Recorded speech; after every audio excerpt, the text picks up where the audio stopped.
नमस्कार शिक्षक बांधवांनो, अभ्यास ट्री या यूट्यूब चॅनलमध्ये आपल्या सर्वांचं स्वागत आहे. आपण महा टी-ई-टीची तयारी करत आहात. पेपर 1 आणि पेपर 2 यामध्ये पेपर 1 मध्ये ई-व्ही-एस आणि पेपर 2 मध्ये समाजशास्त्र या दोन्ही पेपरसाठी महत्त्वाचा असलेला हा आजचा घटक तो म्हणजे दिल्ली सल्तनत घराण्यांचा क्रम लक्षात ठेवण्यासाठी एक जबरदस्त ट्रिक्स आपण या व्हिडिओमध्ये घेऊन आलेलो आहोत. मित्रांनो, जर आपण आमच्या या चॅनलला सबस्क्राईब केलेले नसेल, तर आताच आपण पुढील व्हिडिओसाठी सबस्क्राईब करून घ्या. मित्रांनो, जर समजा या व्हिडिओची आपल्याला पी-डी-एफ हवी असेल, तर आपण आमच्या टेलिग्राम चॅनलला जाऊन त्या ठिकाणी ही पी-डी-एफ आपण डाउनलोड करू शकता. जाऊयात पुढे आणि पाहूयात मग बघा, दिल्ली सल्तनत घराण्याचा क्रम लक्षात ठेवण्यासाठी जबरदस्त ट्रिक. बघा, महा-टी-ई-टी म्हणजेच आपली शिक्षक पात्रता परीक्षा. या परीक्षेच्या तयारीमध्ये इतिहास एक अत्यंत निर्णायक आणि गुण मिळवून देणारा विषय आहे. विशेषतः सामाजिक शास्त्रे त्यामध्ये बघ पेपर 2 मध्ये आपल्याला सांगता येईल या पेपर 2 देणाऱ्या उमेदवारांसाठी मध्ययुगीन भारताचा इतिहास बारकाईने अभ्यासणे आवश्यक असते. या कालखंडात दिल्ली सल्तनत म्हणजे 1206 ते 1526 पर्यंत हा घटक एक प्रमुख आणि महत्त्वाचा घटक मानला जातो, ज्यावर परीक्षेत हमखास प्रश्न विचारले जातात. परीक्षेच्या वेळी सनावळ्या, घराण्यांचा अचूक क्रम, त्यांचे संस्थापक, त्यांची ऐतिहासिक वैशिष्ट्ये यात अनेकदा गोंधळ उडत असतो. मग वेळेवर अचूक उत्तर ठेवणे हे गरजेचे आहे आणि त्यासाठी विद्यार्थ्यांची हीच अडचण दूर करण्यासाठी इतिहास हा विषय अधिक सोपा करण्यासाठी व रंजक करण्यासाठी हा अभ्यास घटकाची मांडणी करण्यात आलेली आहे. बघा, तर यात दिल्ली सल्तनतच्या 5ही घराण्यांचा क्रम कायमस्वरूपी लक्षात ठेवण्यासाठी यासाठी मजेदार ट्रिक्स आपण या ठिकाणी आजच्या या व्हिडिओमध्ये घेऊन आलेलो आहोत. तसेच त्या प्रत्येक घराण्याचा थोडक्यात व्हिडिओ देखील किंवा थोडक्यात त्यांचा इतिहास देखील आपण थोडक्यात जाणून घेणार आहोत. तर जाऊयात मग स्मार्ट स्टडीच्या माध्यमातून महा टी-ई-टीमध्ये घवघवीत यश मिळवण्यासाठी ही माहिती आपल्याला नक्कीच मार्गदर्शक ठरणार आहे मित्रांनो. तर ट्रिक अशी आहे. पाहूयात अगोदर एकदा ट्रिक. बघा, मजेदार ट्रिक आहे ती गुळाची खीर तुम्ही सगळे लोक खा. बघा, हे वाक्य आपण लक्षात ठेवायचे. गुळाची खीर तुम्ही सगळे लोक खा. बघा, गुळाची म्हणजे गुलाम घराणे आहे 1206 ते 1290 पर्यंतचे. तसेच त्यानंतर खीर, खिलजी घराणे आहे 1290 ते 1320 पर्यंतचे. तुम्ही म्हणजे तुघलक घराणे आहे 1320 ते 1414 पर्यंतचे. त्यानंतर पुढे आहे सगळे खा म्हणजे सगळे लोक म्हणजे या ठिकाणी सय्यद घराणे आहे 1414 पासून ते 1451 पर्यंतचे. लोक म्हणजे लोधी घराणे आहे आणि खा जो म्हणजे त्या वाक्यातला शब्द आहे, हा मित्रांनो एक त्या खीरसाठी आपण वापरलेला आहे. याचा कोणताही या ठिकाणी अर्थ घ्यायचा नाही. म्हणून मग या ठिकाणी परत एकदा वाक्य आपण बघूयात. गुळाची खीर तुम्ही सगळे लोक खा. गुळाची खीर तुम्ही सगळे लोक खा. हा जो खा घटक आहे, तो बाजूला ठेवायचा आहे. परत एकदा बघूयात. गुळाची खीर म्हणजे गुळाची म्हणजे गुलाम घराणे, खीर म्हणजे खिलजी घराणे, तुम्ही म्हणजे तुघलक घराणे, सगळे म्हणजे सय्यद घराणे आणि लोक म्हणजे लोधी घराणे. त्यांचे इसवी सन देखील मित्रांनो आपण या ठिकाणी दिलेले आहेत. बघा, त्यानंतर मग आता आपण पाहूयात ही ट्रिक नक्की आपल्याला समजलेली असेल. आता आपण प्रत्येक घराण्याचा इतिहास थोडक्यात आपण पाहणार आहोत. बघूयात मग आता या ठिकाणी. बघा, पहिलं घराणं आहे ते म्हणजे गुलाम घराणे. बघा, हे यांचा काळ जर आपण पाहिला तर हा 1206 ते 1290 पर्यंतचा आहे. याचे संस्थापक जर पाहिले तर ते आहेत कुतुबुद्दीन ऐबक म्हणजे मोहम्मद घोरीचा गुलाम. बघा, इतिहास काय सांगतोय या घराण्याला मामलूक घराणे असेही म्हणतात, कारण याचे अनेक शासक मुळात गुलाम होते. कुतुबुद्दीन ऐबकने कुतुब मिनारच्या बांधकामाला सुरुवात केली. या घराण्यातील इल्तुतमिश याने दिल्ली सल्तनतचा खरा पाया रोवला.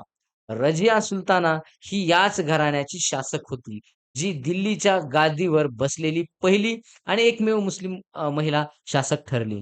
त्यामध्ये गियासुद्दीन बलबन हा या घराण्याचा आणखी एक कठोर आणि शक्तिशाली शासक होता. हे घराणं आपल्या लक्षात आलेलं आहे. ते म्हणजे थोडक्यात गुलाम घराणे 1206 ते 1290 पर्यंत. संस्थापक आहेत परत एकदा कुतुबुद्दीन ऐबक म्हणजेच मोहम्मद घोरींचा गुलाम. चला, त्यानंतर पुढचं घराणं आहे ते म्हणजे खिलजी घराणे. 1290 ते 1320 पर्यंतचे हे हीच आपल्याला सांगतं ह्या क्रमामधला हा दुसऱ्या क्रमांकावर खिलजी घराणे पाहायला मिळतं. जलालुद्दीन खिलजी हे थोडक्यात संस्थापक आहेत या खिलजी घराण्याचे. इतिहास काय सांगतो? दिल्ली सल्तनतवर सर्वात कमी काळ राज्य करणारे हे घराणे होते. या घराण्यातील सर्वात प्रसिद्ध शासक अल्लाउद्दीन खिलजी होता. त्याने बाजारपेठ नियंत्रण म्हणजे मार्केट कंट्रोल, सैन्याची पुनर्रचना आणि जमीन महसूल प्रणालीत मोठे बदल केले. त्याच्याच काळात मलिक काफूरच्या नेतृत्वाखाली दिल्ली सल्तनतचा विस्तार दक्षिण भारतापर्यंत झाला. मंगोलांचे अनेक हल्ले अल्लाउद्दीनने परतवून लावले होते. बघा, तर दुसरं घराणं या ठिकाणी आपण पाहिले खिलजी घराणे 1290 ते 1320 इतका त्यांचा कालावधी. संस्थापक जलालुद्दीन खिलजी. त्यानंतर तिसरं घराणं आपल्याला सांगता येईल या ठिकाणी तुघलक घराणे. बघा 1320 पासून ते 1414 पर्यंत आणि मग हे घराणं सर्वात जास्त काळ आपल्या लक्षात येतंय, की राज्य करणारं घराणं होतं तुघलक घराणे. संस्थापक आहेत गयासुद्दीन तुघलक. इतिहास काय सांगतोय? दिल्ली सल्तनतवर सर्वात जास्त काळ राज्य करणारे हे घराणे होते मोहम्मद बिन तुघलक. या घराण्यातील अत्यंत वादग्रस्त पण विद्वान शासक होता. त्याने राजधानी दिल्लीहून दौलताबादला हलवण्याचा आणि तांब्याची नाणी चलनात आणण्याचा अयशस्वी प्रयोग केला. त्याच्यानंतर आलेला फिरोजशाह तुघलक याने अनेक नवी शहरे म्हणजे फिरोजाबाद, कालवे, रुग्णालये बांधली. बघा 1398 मध्ये तैमूरलंगने भारतावर केलेल्या आक्रमणामुळे या घराण्याचा अस्त सुरू. बघा, हे तिसरं घराणं आपण पाहिले तुघलक घराणं 1320 ते 1414 हा त्याचा कालावधी आपण लक्षात ठेवायचा आहे. त्यानंतर संस्थापक आहेत गयासुद्दीन तुघलक. सगळ्यात म्हणजे सर्वात जास्त काळ राज्य करणारं हे घराणं आहे तुघलक घराणं. बघा त्यानंतर सय्यद घराणे. याचा काळ आहे 1414 पासून ते 1451. संस्थापक आहेत खिज्र खान. बघा आता इतिहास काय सांगतोय, खिज्र खान हा तैमूरलंगचा सुभेदार होता. या घराण्यातील शासक स्वतःला पैगंबर मोहम्मद यांचे वंशज म्हणजे सय्यद स्वतःला मानत असत.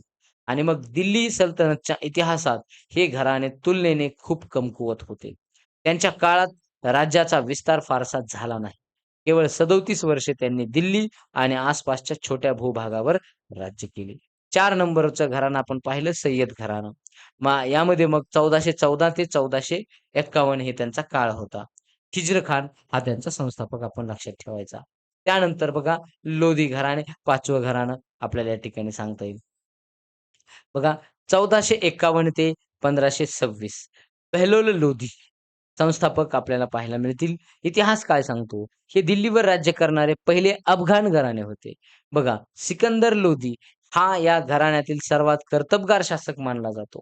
त्याने 1504 मध्ये आग्रा शहराची स्थापना केली आणि राजधानी तिथे हलवली. या घराण्याचा शेवटचा शासक इब्राहिम लोधी होता. 1526 मध्ये पानिपतच्या पहिल्या युद्धात बाबरने इब्राहिम लोधीचा पराभव केला आणि याच सोबत दिल्ली सल्तनतचा अंत होऊन भारतात मुघल साम्राज्याची स्थापना झाली. बघा या ठिकाणी आपण 5 घराणे पाहिलेले आहेत मित्रांनो.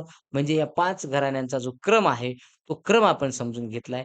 पुढचा जो आता मुघल इथून पुढे बघा जो मुघल साम्राज्याची स्थापना झालेली आहे. पुढच्या व्हिडिओमध्ये आपण मुघल साम्राज्याचे जे काही सम्राट होते, बादशहा होते वेगवेगळे, त्यांची त्यांचे देखील नाव लक्षात ठेवण्याची म्हणजे त्यांचा देखील क्रम जो आहे, तो क्रम लक्षात ठेवण्याच्या ट्रिक आपण घेऊन येणार आहोत. मित्रांनो, परंतु या ठिकाणी आपल्याला आपल्याला ही ट्रिक नक्की समजलेली असेल. परत एकदा ही ट्रिक आपण पाहूयात. गुळाची खीर तुम्ही सगळे लोक खा. गुळाची म्हणजे गुलाम घराणे, खीर म्हणजे खिलजी घराणे, तुम्ही म्हणजे तुघलक घराणे, सगळे म्हणजे सय्यद घराणे आणि लोक म्हणजे लोधी घराणे. तर अशा प्रकारचे हे 5 घराणे म्हणजे ही दिल्ली सल्तनतवरचे हा जो क्रम आहे, तो क्रम आपण त्यासाठी तो लक्षात राहण्यासाठी ही ट्रिक आपण या ठिकाणी दिलेली आहे. परत एकदा शेवटच्या वेळेस सांगतो, गुळाची खीर तुम्ही सगळे लोक खा. म्हणजेच गुलाम घराणे, खिलजी घराणे, तुघलक घराणे, सय्यद घराणे आणि लोधी घराणे. हे घराण्याचा क्रम लक्षात ठेवा मित्रांनो. या ठिकाणी थांबूयात. नक्कीच 1 मार्क आपला पदरात पडेल अशी आम्हाला अपेक्षा आहे. पुन्हा घेऊन येऊयात पुढचा व्हिडिओ जो की आता मुघल साम्राज्याच्या स्थापनेपर्यंत आपण गेलेलो आहोत. मुघल सम्राट जे आहेत त्यांचे क्रम जो आहे तो क्रम लक्षात ठेवण्याची ट्रिक घेऊन पुढच्या व्हिडिओमध्ये येऊयात. तोपर्यंत धन्यवाद.